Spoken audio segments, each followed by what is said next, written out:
ہمارے صوبوں کے اندر میں بعض اوقات دیکھتا ہوں کہ بالخصوص سندھ کے اندر نا یہ کچھ اب تو مجھے ان کے خوف کے ساتھ ساتھ بدنیتی کا ایلیمنٹ بھی لگتا ہے کہ سندھ کے اندر اور پنجاب کے اندر بھی بات یہ ہے کہ آپ اگر ڈر کے سوچنا شروع کریں گے تو پھر اس کا مطلب ہے کہ آپ کے نکمے ہونے میں اور نالائق ہونے میں کوئی شک نہیں.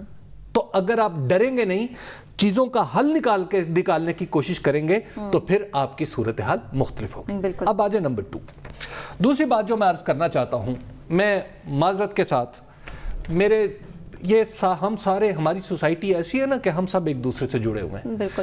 یہ جو موٹر سائیکل چلا رہا ہے وہ میرا بچہ ہے یا میرا بھائی ہے، ٹھیک ہے. جو موٹر سائیکل کے پیچھے بیٹھی ہے وہ میری بیٹی ہے، وہ میری بہن ہے.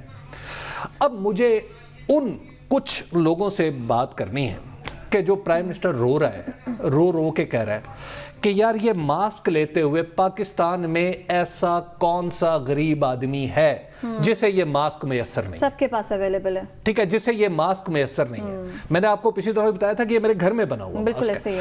اگر یہ آپ کے پاس ماسک اویلیبل ہے، میں نہیں مان سکتا، کوئی یہ نہیں کہہ سکتا کہ میں اتنا غریب ہوں کہ میں ماسک نہیں لے سکتا. جس کے تن پہ کپڑا ہے وہ ماسک بھی لے سکتا ہے. اگر ہم گھروں میں جس کو کورونا ہوتا ہے ہم اس کو گھر میں رکھتے ہیں نا، ایسے لوگوں کے لیے اگر جیل میں جگہ نہیں ہے نا، ان لوگوں کے گھروں میں تالے لگائیں، ان کی دکانوں پہ تالے لگائیں، ان کے موٹر سائیکلوں کو تالے لگائیں جو ماسک لے کے نہیں پہن رہا. اور لاسٹلی یہ جو پولیس ہے نا، اس کو متحرک کر لیں.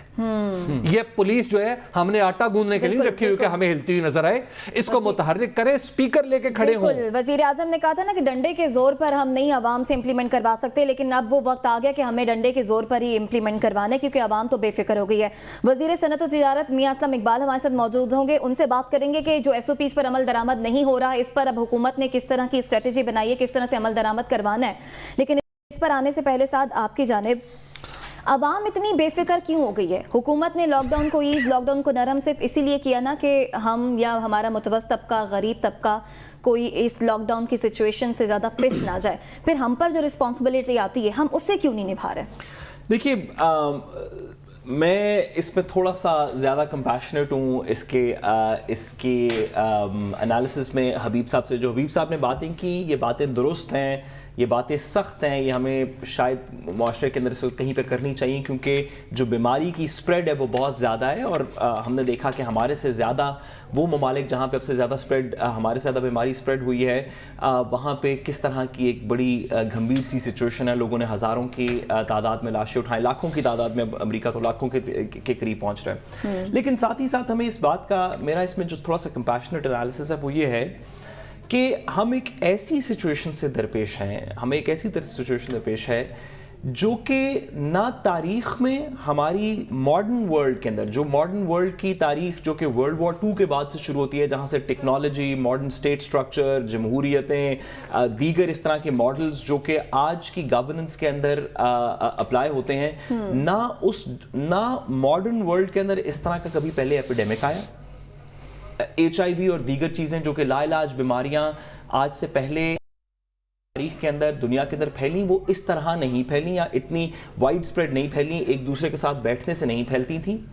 نہ ہی ہماری اب سے پہلے پہلی بات یہ کہ کسی کے پاس اب سے پہلے تاریخ کے اندر ہمارے پاس ماڈرن ورلڈ میں یہ بات نہیں آئی. دوسری یہ کہ کسی کے پاس نہ اس کا علاج ہے اور کوئی ملک بھی اس کو پراپرلی ہینڈل نہیں کر پا رہا. بالکل. یہ نہیں کہ پاکستان کا عوام تو ریڈی کے پاس کھڑے ہوئے ہیں اور بغیر ماسک کے خرید و فروخت کر رہے ہیں، لیکن امریکہ کے اندر ہر بندے نے ماسک پہنا ہوا ہے، ایسے بالکل نہیں ہے. جرمنی میں ہر بندے نے ماسک پہنا ہوا ہے، ایسے بالکل نہیں ہے. انڈیا میں پہنا ہوا ہے، چائنا میں پہنا ہوا ہے. تمام دنیا کے اندر تمام عوام الناس کو بھی اور تمام حکومتوں کو بھی آج سے پہلی ایسی کبھی نہ مشکل درپیش آئی، اور اب جب کہ آئی تو کوئی بھی اس کا پوری طرح کامیابی سے سامنا نہیں دے سکا. بالکل. ہمارا اس کے ساتھ ساتھ 2 ایڈیشنل مسائل ہیں. ایک یہ کہ ہمارے ملک کے اندر غربت دیگر ممالک سے تھوڑی سی زیادہ ہے، جس وجہ سے ہمارے اوپر پریشر اکانومی کو کھولنے کا، روزگار ڈھونڈنے کا، ٹرانسپورٹ چلانے کا تھوڑا سا زیادہ ہے حکومت کے پرسپیکٹیو میں.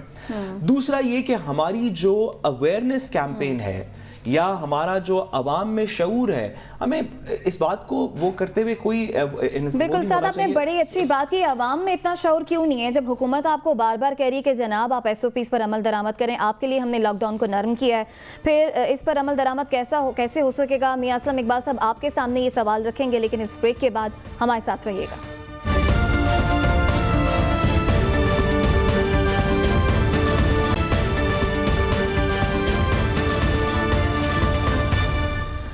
Welcome back. میاں اسلم اقبال صاحب ہمارے ساتھ موجود ہیں. میاں اسلم اقبال صاحب, عوام میں شعور کس طرح سے پیدا کریں؟ وزیر اعظم عمران خان نے کہا کہ ہم ڈنڈے کے زور پر تو امپلیمنٹ نہیں کروا سکتے.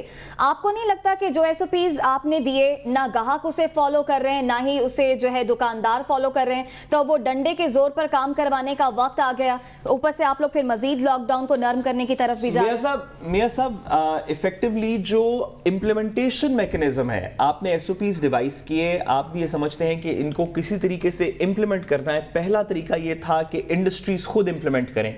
اگر وہ نہیں کر پا رہی تو حکومت کے پاس کیا طریقہ ہے؟ کیا ڈنڈا, کیا فائن, کیا جیلیں, کیا طریقہ ہے جو آپ کی حکومت سوچ رہی ہے SOPs کو امپلیمنٹ کرنے کا؟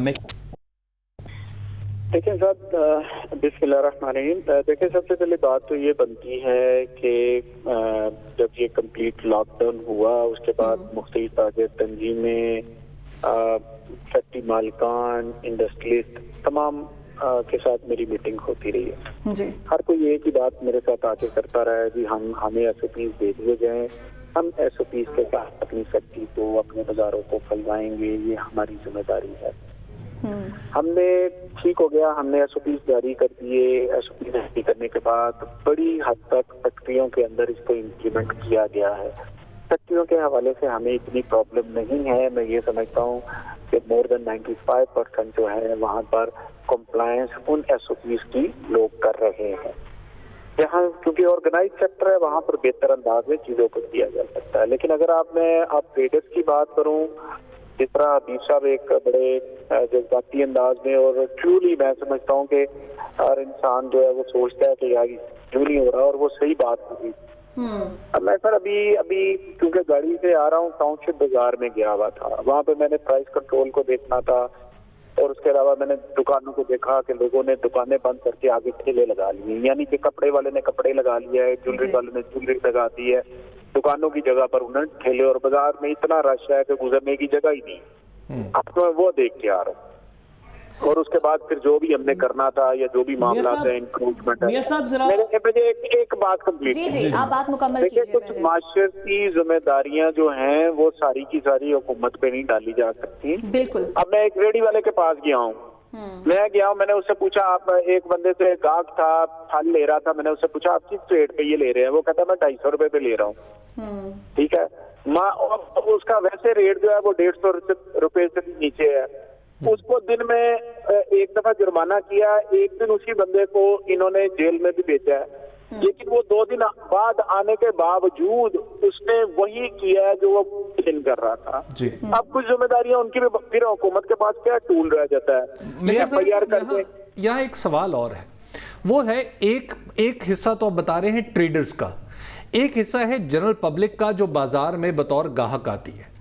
ٹریڈ کا اصول یہ ہے کہ اگر ایک بیچ رہا ہے تو دوسرا خرید رہا ہے, یعنی سبھی آپس میں بزنس کر رہے ہیں. میں نے دیکھا, میں خود بازار میں جا کے, کہ حکومت کی طرف سے کوئی تلقین, کوئی تہدید, کوئی مطلب وہاں پہ بندہ کھڑا ہو, کم از کم لاؤڈ سپیکر پہ, جیسے ٹریفک پولیس والے کہتے ہیں کہ جناب آپ ماسک پہنے, ماسک کے بغیر کوئی بندہ نہیں آئے گا, ماسک پہ کم از کم کوئی ارینجمنٹ تو یہ ایسا ہونا چاہیے, وہ نظر نہیں آیا. حبیب صاحب میری عرض سنیے, میری آپ سے ریکویسٹ ہے کہ ہمارے اس نقطہ نظر کو تھوڑا سا سمجھنے کی کوشش کریں کہ ہر بازار کی ایک یونین ہے, اس یونین کے کچھ عہدے داران ہیں جو چودھری بن کے ہمارے پاس آتے ہیں اور آ کے کہتے ہیں بازار کھولیں, ہم ان کی بات کو مانتے ہیں, ہم بازار کھولتے ہیں, لیکن ساتھ ہی ساتھ ہم ان کو ایک پیج دیتے ہیں. وہ پیج کیا ہے؟ وہ کچھ SOPs ہیں. وہ SOPs کیا ہے؟ نمبر 1 کہ انڈر ایج بچوں کو آپ نے بازاروں میں نہیں آنے دینا, آپ نے ڈسکریج کرنا ہے انٹری پوائنٹ کے اوپر. کیا کوئی ایسا SOPs یہ مشکل ہے کہ اس کو منع کیا جا سکتے؟ نمبر 1. نمبر 2 بات کہ ہم نے کہا کہ ماسک جس نے پہنا ہوا ہے ٹھیک ہے, جس نے نہیں پہنا ہوا آپ مہربانی کر کے اس کو ماسک آفر کریں گے تاکہ وہ چلا جائے. نمبر 3, دکانوں کے اندر جو بندے بیٹھے ہوئے جو ڈیل کر رہے ہیں, جو سیلز مین ہیں, وہ خود ماسک پہنیں گے اور دیکھیں گے کہ اگر کوئی ان کے کسٹمر دکان کے اندر آ رہا ہے اور اس نے ماسک نہیں پہنا, اس کا گر گیا ہے, میلا ہو گیا, خراب ہو گیا ہے, جو اس نے باہر انٹری پوائنٹ سے لیا تھا یا وہ اوجل ہو گیا نہیں لے سکا, تو اس کو آپ اپنی دکان میں انٹر کرنے سے میاں صاحب قطع کلامی کی معذرت, جو آپ ڈسکرائب کر رہے ہیں یہ ایس او پیز ہیں. سوال یہ ہے کہ ایس او پیز تو بڑے اچھے ہیں, انفورسمنٹ کا میکنزم کے اوپر ایفیکٹولی بات ہو رہی ہے. کیا آپ نے سر آپ کی حکومت نے دنیا کی دوسرے ممالک کو دیکھ کے کوئی انفورسمنٹ کا میکنزم کمپیئر کیا کہ اگر پولیس کے تھرو انفورسمنٹ کروائیں گے تو کیا کانسیکوینسز ہیں, اگر ٹریڈ یونینز کے تھرو کرائیں گے تو کیا کانسیکوینسز ہیں, اگر فائنز کریں گے تو کیا کانسیکوینسز ہیں؟ ایس او پیز تو آپ کے بڑے اچھے ہیں, انفورسمنٹ کے میکنزمز میں کیسے چوز کر رہے ہیں, کیا اپلائی کریں گے؟ کیونکہ یہ تو اب ایک سیمی پرماننٹ سچویشن ہے. وزیر اعظم بھی کہہ رہے ہیں کہ ہمیں اس کے ساتھ رہنے کی عادت ڈالنی پڑے گی یا طریقہ ڈھونڈنا پڑے گا کورونا کے ساتھ رہنے کا کچھ عرصہ تک کم از کم. تو اس کا انفورسمنٹ میکنزم کیا ہے سر؟ سر میری یہ سنیں, ابھی میں آپ دوستوں کی بات سن رہا تھا, آپ کہہ رہے تھے کہ پولیس کے ذریعے 55,000 کانسٹیبل اس وقت آپ کے فیلڈ کے اندر مختلف ڈیوٹیاں کی پروکیورمنٹ ہو رہی ہے, وہ ڈیوٹیاں کر رہے ہیں, احساس پروگرام ہے تو وہ ڈیوٹیاں کر رہے ہیں, بازار ہیں تو اس کے اندر وہ ڈیوٹیاں کر رہے ہیں, پولیو ہے تو اس کی وہ ڈیوٹی کر رہے ہیں, اگر ڈینگی ہے تو اس کی ساتھ ڈیوٹی کر رہے ہیں. اب گزارش ہے اگر لاک ڈاؤن جہاں جہاں ہم نے پکٹس لگائی ہیں وہاں پر وہ ڈیوٹیاں کر رہے ہیں. اب میں صرف ایک ریکویسٹ یہ آپ سے کروں گا کہ ہر چیز ہم پولیس پہ نہیں ڈال سکتے, کچھ ہماری شرعی ذمہ داریاں خود بھی ہیں. بالکل یہ بات آپ ٹھیک کر رہے ہیں, کچھ ذمہ داری ہماری بھی ہے میسم اقبال صاحب, جسے ہم نے ضرور پوری کرنا ہے. بس آگے بڑھتے ہیں. لاک ڈاؤن کے ایس او پیز کے حوالے سے تو بات ہو گئی, پھر آج جو فیصلہ لیا گیا ہے ٹرانسپورٹ کھولنے کا, یہ بتائیے گا ٹرانسپورٹ کو آپ لوگ کس ایس او پیز کے تحت کھولیں گے؟ ظاہر ہے پبلک ٹرانسپورٹ میں عوام بڑی تعداد میں سفر تو کرے گی. آج 2 فیصلے بڑے ہوئے ہیں جو میں آپ کے سامنے رکھوں گا. آج صبح جو این سی او سی کی میٹنگ ہوئی ہے جس میں فیڈرل منسٹر انڈسٹری اور چاروں صوبوں کے منسٹر انڈسٹریز نے اور دونوں اکائیوں کے منسٹر بیٹھ کے تقریباً کنسنسس کے ساتھ فیصلہ کیا ہے کہ آٹو موبائل انڈسٹری جو ہے اس کو کھلنے چاہیے. اس کی وجہ یہ ہے, میرا نقطۂ نظر وہاں پر یہ تھا کہ اب گندم کی کٹائی ہو گئی, کسانوں کے پاس پیسے آتے ہیں, وہ کوئی موٹر سائیکل لیتا ہے, کوئی سائیکل لیتا ہے, شاید کوئی گاڑی بھی لیتا ہے, تو اس چین کو کھلنا چاہیے. جب آپ کے دیہاتی ایریا کے اندر فصل آتی ہے تو پیسے شہروں کے اندر آ کے خرچ ہوتے ہیں, یہ ہمیں ذہن میں رکھنا چاہیے. انڈسٹری کنسٹرکشن بھی چلتی ہے, کوئی اپنا کمرہ بناتا ہے, کوئی دوسرے معاملات کرتے ہیں, ان کی خودی کمیاں اپنے اسی فصل کے ساتھ ہوتی ہیں. تو یہ میرا ادھر پوائنٹ تھا کہ سائیکل انڈسٹری کو, موٹر سائیکل انڈسٹری کو اور گاڑیوں کی انڈسٹری کو جو ہے وہ کھول دینا چاہیے تاکہ وہاں پر یہ اکانومی بھی چلنی چاہیے. تو وہ پوائنٹ مان دیا گیا. جی میں دوسرا پوائنٹ میں کرتا ہوں سر, لہذا وہ کر لیا گیا. اب آ جاتے ہیں ٹرانسپورٹ کی طرف. ٹرانسپورٹ کا رات کو ہم نے بیٹھ کے جو ہماری ایک میٹنگ ہوتی ہے, اس میٹنگ کے اندر چیف سیکرٹری, آئی جی, منسٹر لا بھی تھے, میں بھی تھا, ہم نے بیٹھ کے کچھ فیصلے کیے تھے. وزیر اعلیٰ صاحب نے ہمیں ڈائریکشن دی تھی کہ آپ اس کے اوپر ڈیلیبریشن کریں ٹرانسپورٹ کے اوپر. وہ ہم نے بیٹھ کے کی. آج دوپہر میں ہماری 2:30-3 بجے بات کر رہے ہیں, باقی صوبوں کا بھی ہمیں نہیں پتا. ہم نے بات کی ان کے ساتھ اور ان کے ساتھ کچھ ہم نے بات چیت کی. نمبر 1 کہ ہم کچھ ایس او پیز بالکل ہم انہیں کہہ رہے ہیں کہ آپ نے یہ امپلیمنٹ کرنے ہیں, اس کی ڈیٹیل میں آپ کو ابھی بتا دیتا ہوں. نمبر 2 جو اس سے بھی زیادہ ساتھ امپورٹنٹ بات تھی کہ جو پیٹرولیم پروڈکٹ کی قیمتیں نیچے آئی ہیں جتنے پرسنٹ, 35%, 30%, اس کے مطابق آپ نے کرائے کے اندر بھی کمی کرنی ہے. وہ نان اے سی ہے, اے سی ہے, وہ جو بھی ہے آپ کرایوں میں کمی کریں گے. اس طرح گڈس جو ہے جو جس کی ٹرانسپورٹیشن ہوتی ہے ایک ضلع سے دوسرے ضلع میں یا ایک صوبے سے دوسرے صوبے کے اندر, تو وہ متعلقہ جو ہمارے پنجاب کے جتنے بھی ڈی ہیں جن کو میں نے ڈائریکشن دی ہیں کہ آپ اس کے اوپر گڈس کے اوپر کیلکولیشن کریں کہ پر کلومیٹر کتنا جو ہے اس کے اوپر آدمی کو ریلیف ملے گا, وہ بھی کریں تاکہ جو ٹرانسپورٹ ہو رہی ہے ان چیزوں میں بھی کمی آئے. لہٰذا ہم نے حتمی سے خواہشات آج بنا کے وزیر اعلیٰ پنجاب صاحب کو بھیج دیں گے اور پھر اس کے اوپر فیصلہ ہوگا. لیکن اس میں آپ نے یہ نہیں بتایا کہ 60 سیٹوں والی بس میں کتنے بندے بیٹھیں گے؟ ہاں جی، ٹرین ہوگی کیا سوشل ڈسٹینسنگ ہوگی؟ میں عرض کر دیتا ہوں. پہلی ایک بات یہ ہے کہ بالکل اس کے اوپر بات ہوئی ہے، لازمی بات ہے اس ٹکٹ کا جو ہے وہ سائز ڈبل ہو جائے گا جو اس بس کے اندر بیٹھ رہا ہے. لیٹس سے 60 سیٹر اگر کوئی بس ہے تو ہم نے ایک آپشن یہ بھی ہے کہ اس کو 3 یعنی کہ 30 سیٹ اس کو آکوپائی کی جائے، 30 جو ہے وہ کر دی جائے، ایک سیٹ کے اوپر ایک بندہ بیٹھے. یہ بات ہوئی ہے. لیکن اس کا ایک جو نان اے سی والا ہے جو آگے اے سی کا پیسے خرچ نہیں کر سکتا، وہ اپنی فیملی کے ساتھ 2 میاں بیوی یا بچوں کے ساتھ 4 ایک گھر سے نکل کے ایک گاڑی میں بیٹھے ہیں. اگر آپ اسے کہتے ہیں چھوڑ کے بیٹھے تو یہ ذہن میں رکھے وہ آگے پیسے بچانے کے لیے اے سی سے نان اے سی ہے. اگر 400 کی ٹکٹ ہے اس کی ٹکٹ آٹومیٹکلی 800 روپے کی ہو جائے گی. وہ ٹرانسپورٹر نے اپنے پلے سے ڈال کے نہیں دے دیں. تو یہ ہم نے چیزیں بالکل ڈسکس کی ہے، اس کی ڈیلیبریشن کی ہے اور رات دیر تک ہم کسی نہ کسی نتیجے کے جو حقیقی سفارشات ہیں وہ وزیر اعلیٰ صاحب کو ہم انشاءاللہ تعالیٰ پٹ کر دیں گے اور امید ہے کہ منڈے تک کوئی نہ کوئی فیصلہ آ جائے گا. بہت شکریہ وزیر صنعت و تجارت میاں اسلم اقبال صاحب ہمارے ساتھ موجود تھے. بات پھر وہی ہے کہ ساری ذمہ داری حکومت پر نہیں ڈالی جا سکتی. عوام جو ہے وہ باشعور ہے، عوام کو خود بھی کچھ ذمہ داری کا احساس کرنے کی ضرورت ہے. مزید بھی بات کریں گے لیکن اس بریک کے بعد ہمارے ساتھ رہیے گا.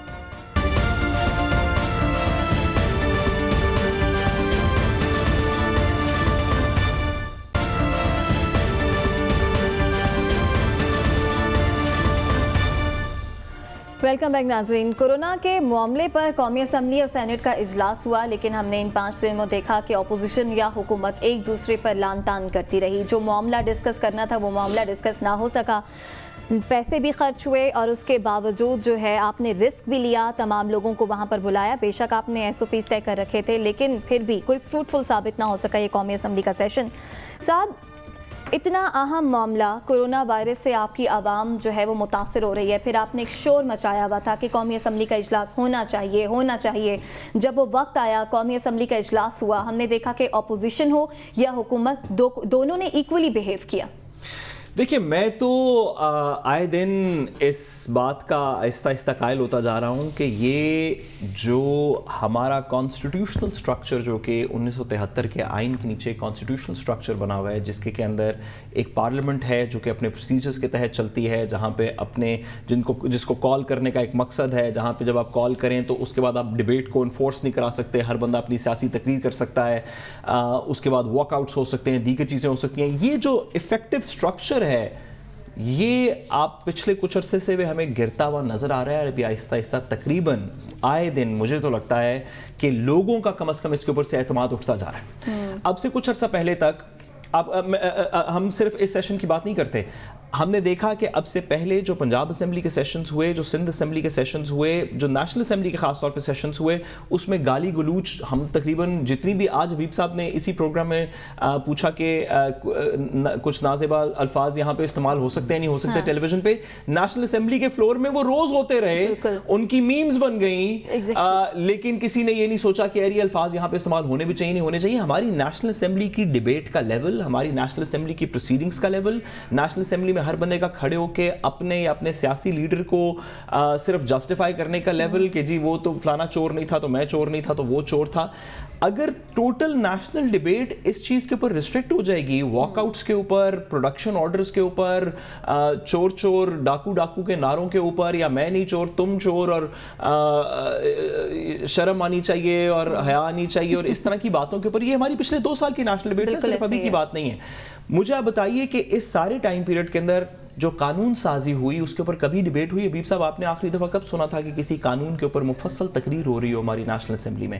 ہم نے بڑے بڑے قانون پاس کیے حبیب صاحب، اور میں نے وہ پٹیشن ہم ہائی کورٹ میں سپریم کورٹ میں لے کے ایکٹ جو پچھلے 3 سال کا سب سے بڑا لیجسلیٹو پروگرام، اس لیجسلیٹو قانون اس اسمبلی نے پاس کیا.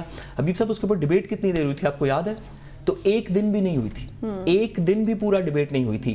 جس دن اس پہ ڈیبیٹ ہونی تھی اس دن بھی چور چور ڈاکو ڈاکو اور شرم کرو اور یہ کرو اور وہ کرو والی باتیں چل رہی تھی.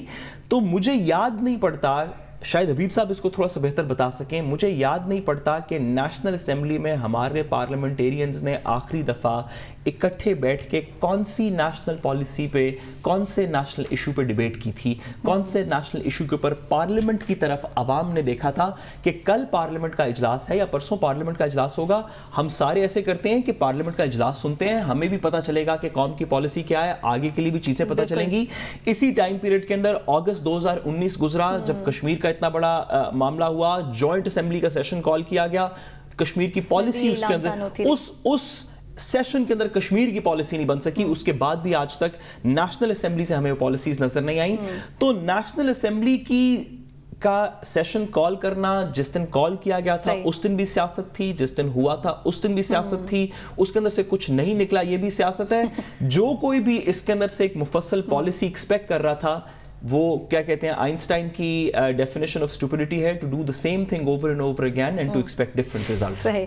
نہ کوئی مشترکہ بیانیہ, نہ کوئی پالیسی سامنے آئی, لیکن جو معاملہ سامنے آیا, اسد عمر کہتے ہیں کہ دنیا آہستہ آہستہ وہاں پہنچ رہی ہے جو وزیر اعظم عمران خان کا ویژن تھا. اور پھر مراد سعید کہتے ہیں کہ جو اسمارٹ لاک ڈاؤن کا نظریہ دیا, نیو یارک شہر کا گورنر کہتا ہے کہ پاکستان جو کنیکٹڈ ٹریننگ, جو کانٹیکٹ ٹریننگ اور کانٹیکٹ ٹریسنگ کے اوپر جو بات کر رہا ہے, ہم اسے ہی امپلیمنٹ کرنے جا رہے ہیں. یہ قومی اسمبلی کے فلور پر دونوں صاحبان نے بات ہمارے نا ٹھیک کہہ رہے ہیں دونوں. ہمارے ہاں ایک رویہ ہے جو آپ دونوں جیسے نوجوان انٹلیکچوئلز ہیں نا, انہیں یہ اسمبلی بہت بری لگتی ہے, اور اس کے پیچھے باقاعدہ طور پر ایک 20-22 سال سے ایک کیمپین چلائی گئی ہے کہ assembly is a bad place اور باقی سب چیزیں اچھی ہیں. نہیں, اور اسمبلی تو کبھی بڑی اچھی کبھار جگہ جو ہے, ہے یہاں نا پر وہاں بات ہونی چاہیے. اور اس آرگیومنٹ کو جب سعد رسول جیسے قانون دان اور ذہین لوگ ملتے ہیں تو پھر ایسا لگتا ہے کہ جیسے یہ اس آرگیومنٹ میں کوئی جان بھی ہے.